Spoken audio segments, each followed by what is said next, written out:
Hi gang, George Durkee back with the third video of our updated assignment for learning ArcGIS Pro, and in this one we'll cover editing.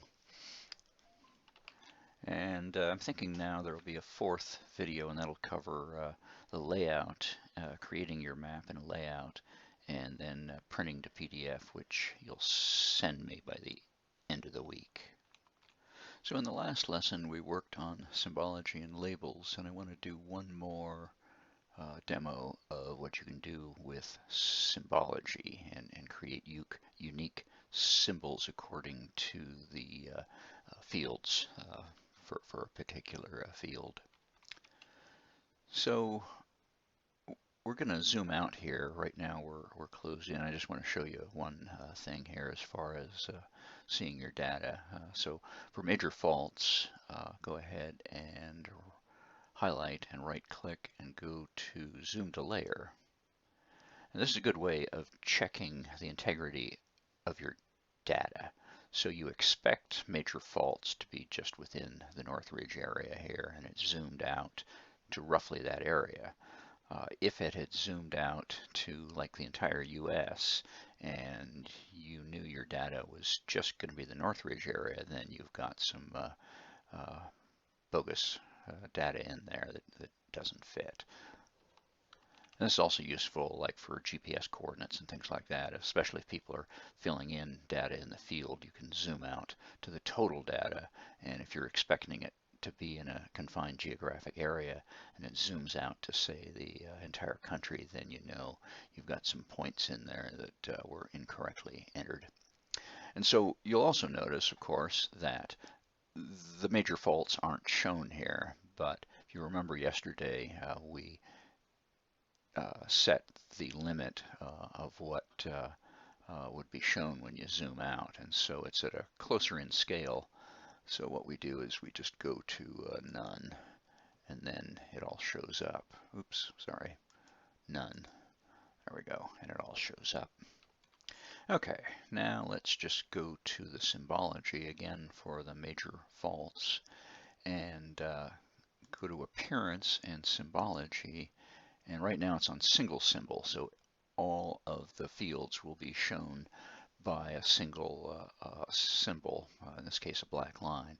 So now we're going to go to Unique Values, and that opens up the symbology pane again for major faults and unique values. And so we're setting it to age, which, as you remember, is quaternary and so on and so forth. And we can also put in a whole bunch of other variables, but we're sticking with just the basics here. And then you go down here and it says to add all values. So we're adding all of the values given in the age field. And notice it gives historic, Holocene, etc., etc. And so we're going to symbolize each of those with a different color.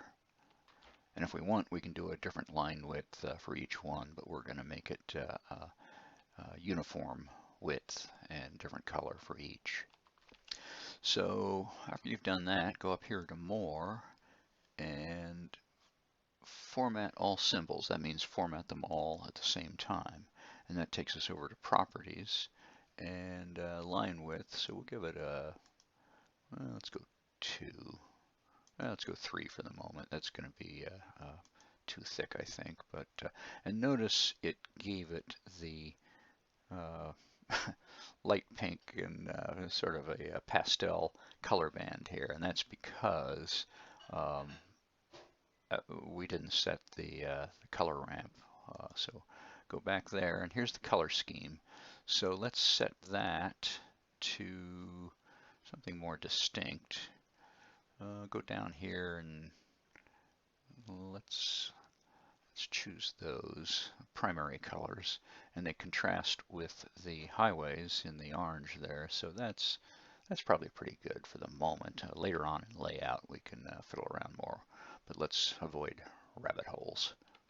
So anyway, that's what I wanted to show you with unique values. And there's a lot of other stuff you can do with that, but once again, we're just staying with the basics. And notice over here on the left, it shows the which color represents which age of the fault, and that also would show up in your legend when we go into doing the map itself, the layout. Okay, so for editing, let's just get rid of all this other clutter here, roads and faults, and epicenter even. There we go.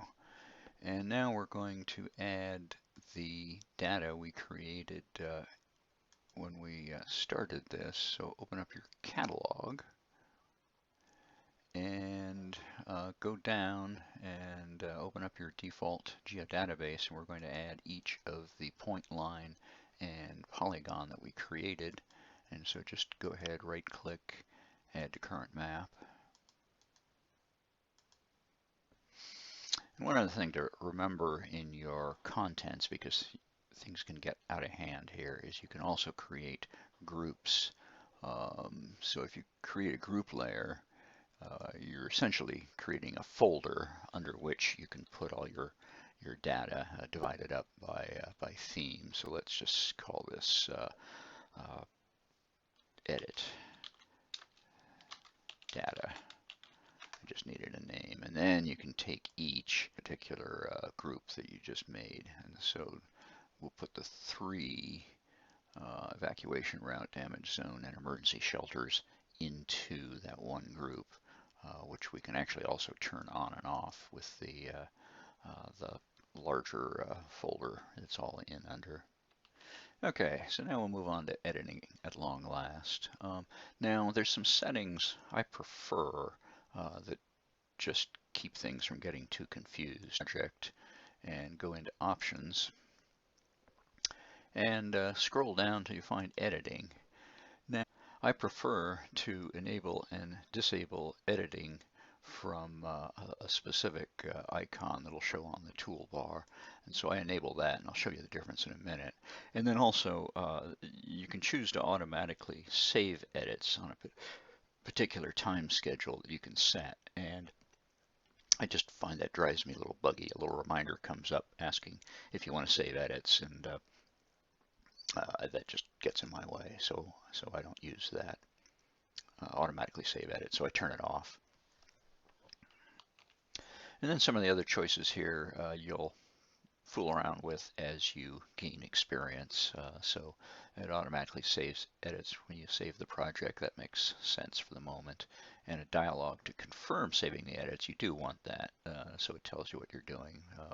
And you can discard edits, et cetera, et cetera. Anyway, you'll get some more experience and figure those out. So we'll just go OK, and we'll go back to our project. So now let's start an editing session, and so switch over to edit, and we've just added this edit icon here where you just turn it on and off from here.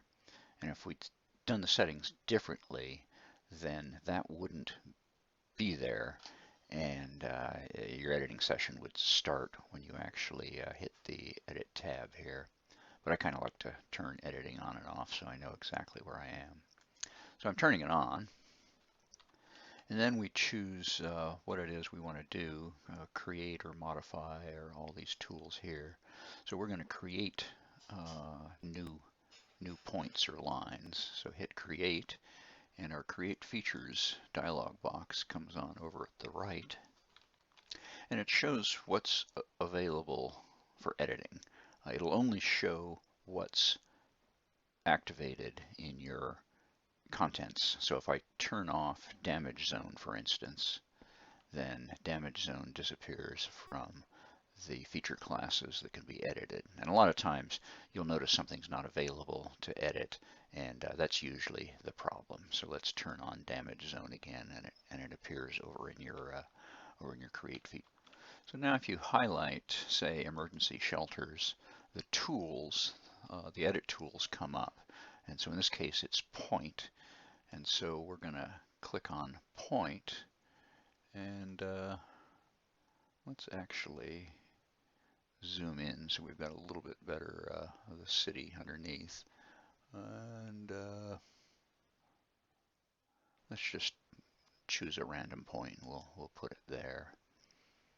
And then let's bring up the attribute table, and put in a label, and let's call that North Glendale. Oops. And it's got a capacity, let's say, of 120.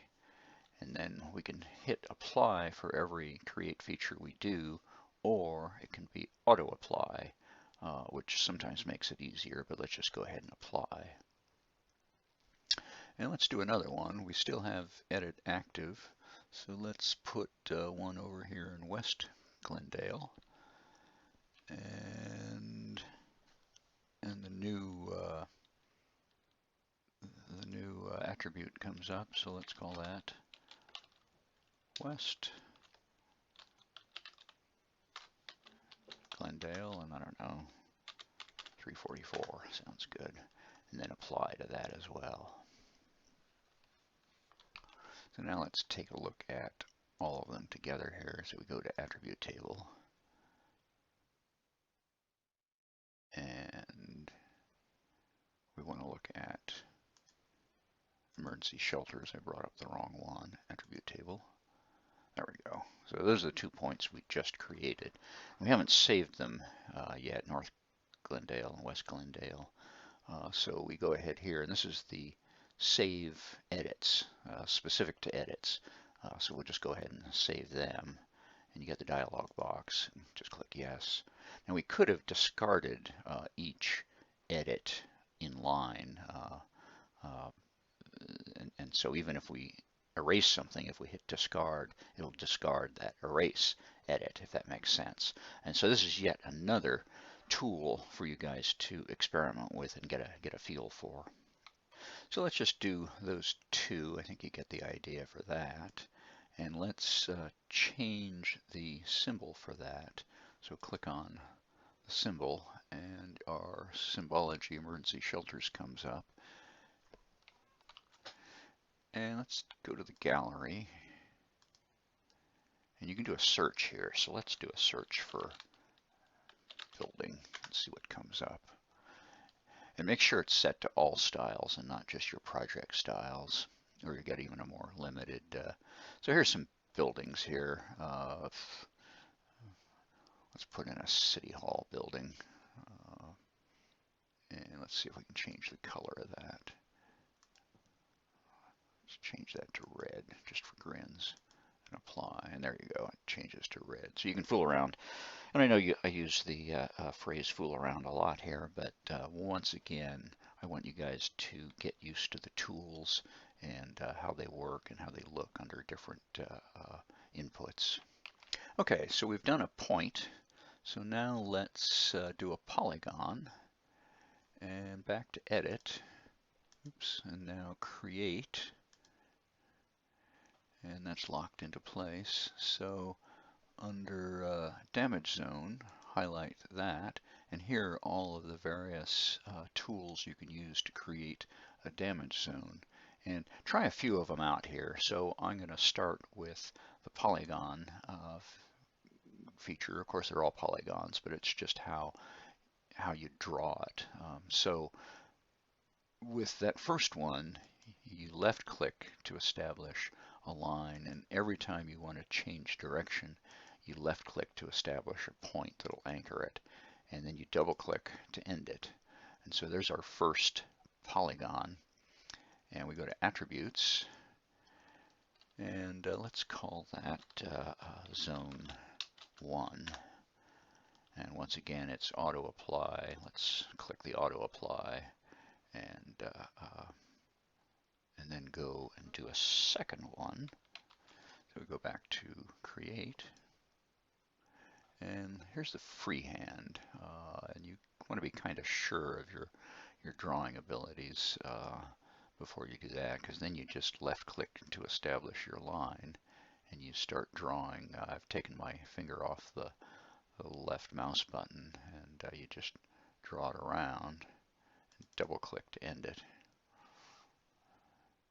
And back to attributes, and we'll call that zone 2. And because I've checked auto apply, once I hit the enter, that entered automatically. And back to create. And now I'll show you one more. This will be useful for those of you taking my emergency incident mapping, where we'll do search and rescue maps, is the autocomplete polygon. And so I click on that and I go inside an existing polygon and I click once, bring it out, again click to change direction and double click inside, and it creates a common and even border, so that way you don't have to trace along this border here and then start a whole new polygon. It'll match that join exactly. And bring up the attribute table for that, and let's call that Zone 3. Okay, once again, use each of those tools and get a feel for how they work. And save your edits at some point. Let's save them right now. Save edits, yes. And now let's do something with the symbology there. And because it's a evacuation zone, but we also want to see underneath, we want to see the streets and so on underneath. We'll work on how to symbolize something like that. So you can go through all the symbol sets. I'm going to look for a crosshatch. So here are various crosshatches. Let's do a wide one. And let's go to properties. And we can turn that to a red, showing it's a danger area, and apply. And here's the outline color, and right now set to black with a width of 0, so that's why you're not seeing an outline width. So let's give it 1 point there and apply. And once again, we're just setting this up so you guys get a feel for it. And so that looks okay. It's not great, but let's go with it. And finally, let's do the line tool for evacuation routes. And we go to create. That brings us back to our create features dialog, and we go down here to evacuation routes and the tools that are available for that. So we have line and right angle lines and so on and so forth in the freehand. So let's start out with the standard line tool, and we'll go along the freeway here, and as before we click once to establish it and just move along as the curve comes up, and then double click to end it. And if we want to do freehand, same thing, click once, but you don't have to click to establish new ones. You just trace along carefully. And this is where learning snapping comes in handy. I'm just carefully tracing it along here. And double click to end, or single click to end. And you want some practice with the line tool. Now created 2 evacuation routes, but we forgot to label them. So we go back here to attributes, and we can do this one of 2 ways, either attributes, or we can actually bring up the attribute table here. And let's lower it down a little bit. And we can either highlight the one we want to fill in. So have your select tool and then just select that. Notice that is highlighted in that light blue there, and that's the one we're going to act on. So let's fill that in. Let's call it Route 1. And then we can highlight this one, and notice that highlights there to tell you what we're acting on. We'll call that Route 2.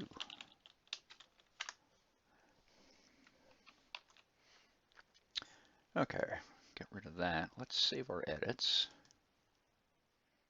Yes, so that means we're saving everything we've put in there. And now I'm going to show you some of the tools where you can edit your edits. So let's clear this. And so now nothing is selected. So the first one, let's merge. I'll show you the merge tool. And so you have 3 polygons here, which are essentially describing a contiguous area. So you might really want that all to be one polygon, unless of course there's some reason you want each to be a defined and different area. But for our purposes, let's just merge a couple of them. So for that, we click on the merge tool here, and we want to select a feature. So hold down the shift key, and again with your select tool, and let's merge these two. And so it tells you what it's going to merge into. So it's going to merge the 2 into zone 3. So this is the one preserved, and in the other one you'll lose all your data. So you can switch that, and you can have it merge this one into this one, and they'll both be called zone 1 because of course they'll be the same zone now. So let's go ahead and merge it down here in the lower right, merge. And notice it just gets rid of the common line, and we're now one polygon.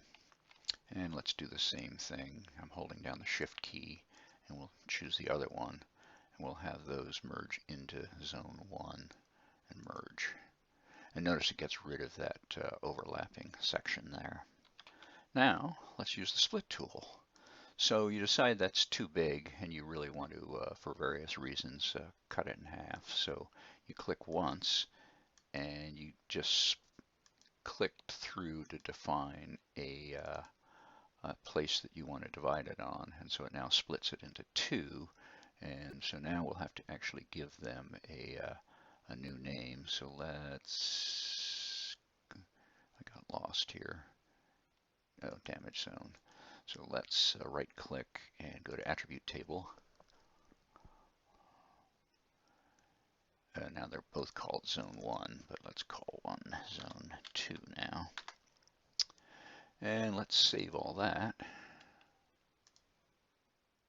And actually, that might be a setting you want to get rid of, is back in options, is if you click save edits, you might want it to actually save edits without a further dialog box.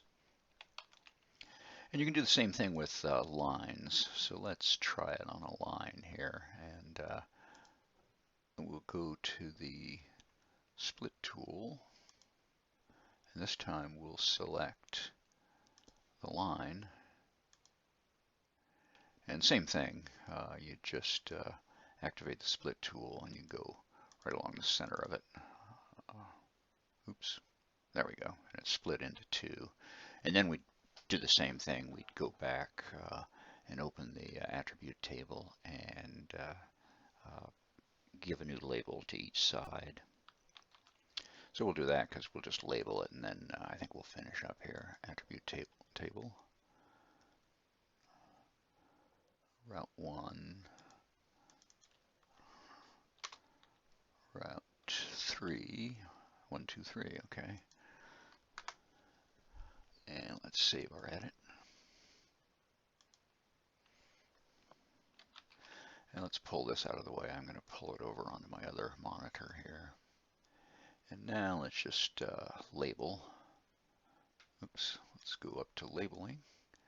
And we're not going to label it with shape length. We're going to label it with label and hit label. And notice how the label comes up. And of course, you guys now know how you can create a larger label and offset it from the line. And let's do the same thing to the damage zone. And we don't want shape length. We want label again, and label. Zone 1, zone 2. And we'll do the same thing for emergency shelters. And that already highlighted. And so we'll go over this more in layout, and we'll make the labels a little better. Okay, so I think that's going to be it for editing. There's a huge number of tools involved, and I'd just encourage you guys to just try different tools and try the discard tool as well, and watch yourself go back before you save. Once you've saved, you can't use the discard on your edits. So just to reverse any edits or mistakes you made, you can just, so it's really common to make a mistake and draw something in and you need to change it. So even if you've already saved your edit, what you can do is back to edit mode, make sure editing is turned on, and let's say this is already highlighted, so let's stick with that. So we go to evacuation route, and it's highlighted already, and you can actually just delete the whole thing and redraw it, or you can reverse it. I'm using Control Z here, but you can also go up here and use the undo symbol, which is Control Z, and bring it back. So just try different tools, make mistakes, draw different patterns and so on and so forth, put in labels, and in the next and last video, we'll do creating a layout and then printing it as a PDF. So thanks a lot. See you in the next video.